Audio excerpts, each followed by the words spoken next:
a landmark decision from the Supreme Court has ruled that Uber drivers are not independent contractors, they're employees. It's a ruling that could reshape the entire gig economy, raising questions about back pay, minimum wage obligations, sick leave, and what rights gig workers have when missing out, that they have been missing out on for years. Anita Rosentreter is with the First Union, joins us now. Good morning. Morning, Ryan. Good to see you. So, what minimum rights or minimum entitlements should all these workers, because you've got 1,000 Uber members, what minimum rights and entitlements should they be getting, do you think? So minimum wage is obviously a big one, because if you're earning less than minimum wage, then hour by hour, you're not making as much money as you're entitled to. We've got annual leave, sick leave, parental leave, bereavement leave, all different kinds of leave under the Holidays Act. Things like KiwiSaver contributions, and then, the right to join a union, the right to challenge an unfair dismissal, the right to collectively bargain. Pretty much everything you can think of that people associate with work rights in New Zealand are actually employee rights. And at the moment, this applies to the 4 individuals who've taken the case. But as I said, you've got other members, so you're now going to be pushing for these minimum entitlements for everybody, presumably. Absolutely. I mean, that's the point. That's the point. So, what are we talking here? Is that hundreds of millions of dollars? It's really hard to say. I would think it would be a lot of money. So we obviously have the 4 drivers. We need to start with them. The first thing to do is to calculate exactly how much money Uber owes those 4.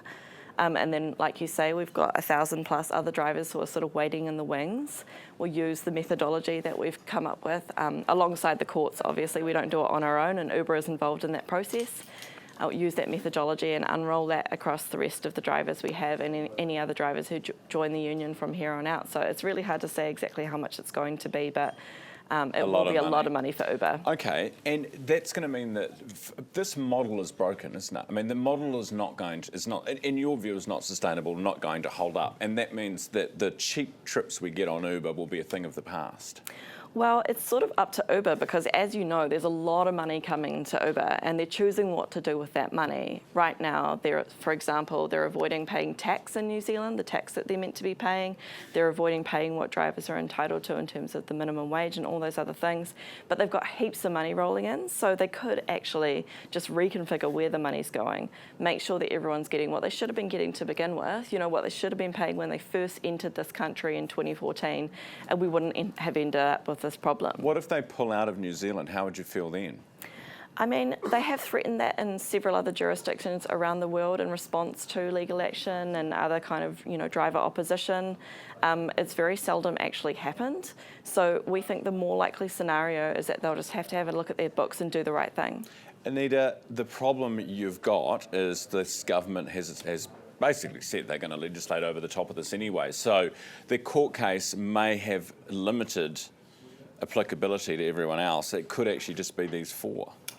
Yeah, I think it's safe to say that the drivers have made a splash when it's not just Uber who's fighting against them, it's the actual government who's coming in behind to fight against them as well, behind Uber. I would just say to the government, you're on the wrong side of history on this one. They should be coming in behind drivers. They should be supporting thousands of New Zealanders who have been doing this work for sort of 10 plus years, being exploited, making less than the minimum wage, instead of this global corporation set up in Silicon Valley that just, sieves money out of this country and has nothing of value to contribute.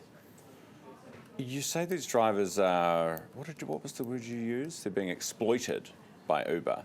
They don't have to work there, and many of them work for Didi and Bolt at the same time. Are they really employees?